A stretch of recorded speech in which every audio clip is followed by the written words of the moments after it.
આ વિશ્વ જગતને પરસેપ્ટેબલ એવિડન્સના રૂપમાં આપ્યું છે અને એ 64 ધરી રાષ્ટ્ર 142 ડેલિગેટ્સ એનામાં ઓથેન્ટિકેટ કરેલું છે. એના ખુલાસાઓ થશે. પણ વિશ્વની અંદરમાં આ ઓથેન્ટિકેટ એટલે કાયદેસરની આ વિશ્વે અનુમોદન કરેલું છે. એમાં કોઈ પણ દેશે કે કોઈ પણ ડેલિગેટ્સ પ્રતિનિધિ રાજદૂત એલચી આનો કોઈ વિરોધ કર્યો નથી. તો આ વિશ્વ શાંતિ માટેનો જ. વિશ્વ શાંતિ કેવી રીતે થાય? આપણે બાપને ઘરેથી આવ્યા, સજ્જનહાર પિતાના નીચ કરતા ધણીના ઘરેથી આવ્યા તો ફરી પાછો એ સ્વર્ગીય ભૂમિકા બાપને ઘરે જવા માટેનો રસ્તો.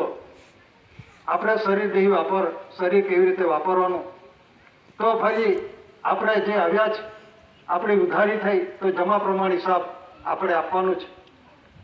તો આ જે આરતી છે, આરતીના આજે ખુલાસાઓ થશે અને આ આરતી વિશ્વની અંદરમાં જે કંઈક આરતીઓ થાય છે એનો વિરોધ નથી, પણ આ ઓથોરાઇઝ થયેલું છે, વિશ્વ સર્વમાન્ય છે અને એ પ્રમાણે આપણે આજે આરતીના ખુલાસાઓ થશે.